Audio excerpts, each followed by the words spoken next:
네, 안녕하세요. 시사 이슈를 빠르게 전달해드리는 비욘디 10분 라이브, 저는 박준표 PD입니다. 오늘은 오는 10월부터 시행되는 반려동물 다빈도 진료 항목에 대한 부가세 면제에 대해 알아보기 위해서 청담 우리동물병원 윤병국 원장님을 만나러 왔습니다. 네, 안녕하세요. 네, 안녕하세요. 반갑습니다. 네, 시청자분들께 한 번 더 인사 부탁드리겠습니다. 네, 안녕하세요. 청담우리동물병원 윤병국 원장입니다. 반갑습니다. 네, 원장님 반갑습니다. 오늘 주제가 이제 정부가 10월부터 시행하는 반려동물의 다빈도 진료 항목 부가세 면제라는 네네. 내용인데요. 이 정책이 어떤 건지 간단하게 이제 시청자 여러분들께 소개 네, 부탁드리겠습니다. 반려동물을 키우시는 보호자분들은 느끼셨을 텐데 그동안에 이제 진료에 대한 부가세가 한 10% 정도 이렇게 그 진료 항목에 붙었었어요. 그동안에는 저희가 이제 자주 접하는 질환을 포함해서.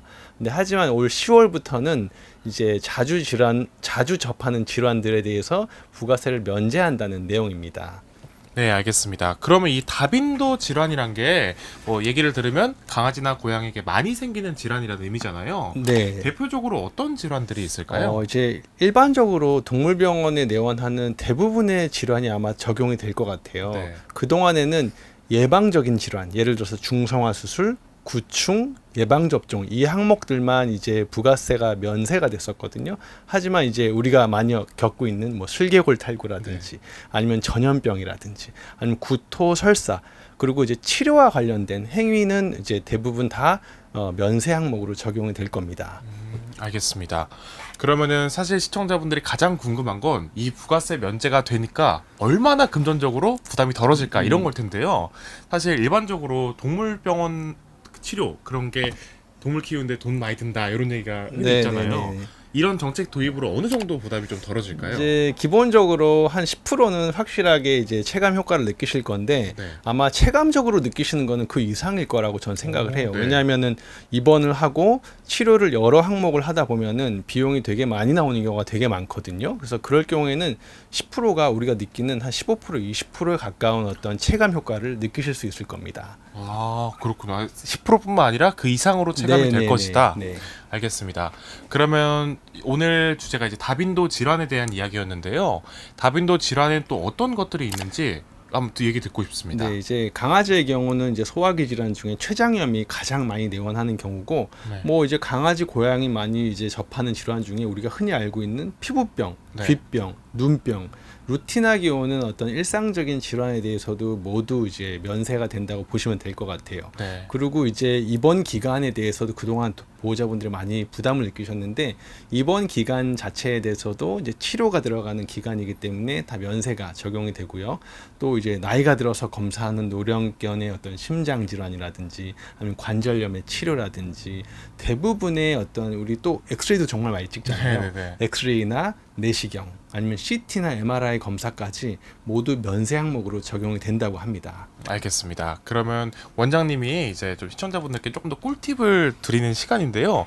이런 질환들을 일반인들은 생겼나 안 생겼나 확실히 판단하기 어렵잖아요. 네네네. 그래서 동물들이 어떤 증상을 보일 때 이런 질환을 의심해서 병원으로 데려오면 좋을까요? 제가 비욘디에서도 방송을 한 적이 한 번 있는데 네. 아이들이 정말 아플 경우에 3대 증상이 있습니다. 첫 번째는 식욕이 떨어지는 거, 두 번째는 구토, 그다음에 설사 이 세 가지 증상이거든요.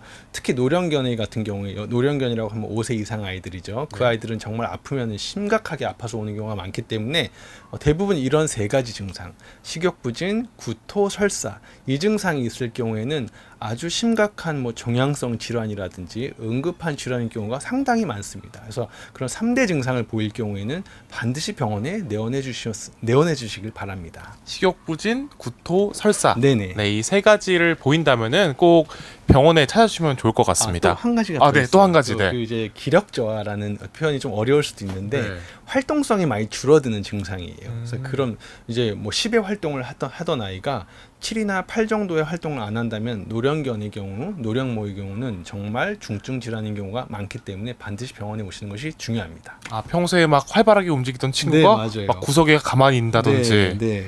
아. 코로나 걸려 보셔서 아시죠? 네네. 딱 어땠어요? 또 얼마나 아픕니까? 집 밖에 누워만 있고 싶죠. 그냥 누워만 있고 싶고 아무것도 하기 싫고 마찬가지예요. 네. 강아지들도 몸이 아프면 통증이 있으면은 활동 영역도 줄고 활동의 어떤 강도도 줄어들게 됩니다. 알겠습니다. 그러면은 이렇게 많은 정보 주셨는데 마지막으로 동물을 키우는 시청자 여러분께 한마디 부탁드리겠습니다. 이제 아이들은 말을 못하기 때문에 보호자분들이 가족같이 키우시는데 제일 중요한 거는 저는 조기 검진이라고 생각합니다. 그래서 말을 못하는 아이들하고 20살 가까이 건강하게 살 수 있는 가장 중요한 꿀팁은 건강검진을 매년 하는 것이라고 저는 생각을 하기 때문에 우리 아이가 건강할 때 검사를 하는 것이 가장 중요하다고 생각합니다. 네, 감사합니다. 네. 이렇게 정부의 정책이 도입된 만큼 뭐 경제적 부담도 조금은 덜어질 수 있으니까요. 네. 동물병원에 좀 쉽게 찾아오는 그 시청자 여러분들이 되셨으면 좋을 것 네네. 같습니다. 네, 오늘 좋은 정보 주셔서 정말 감사드리고요. 네네. 이만 인사드리겠습니다. 저는 비욘디 박준표 PD였습니다. 네, 감사합니다. 네, 감사합니다.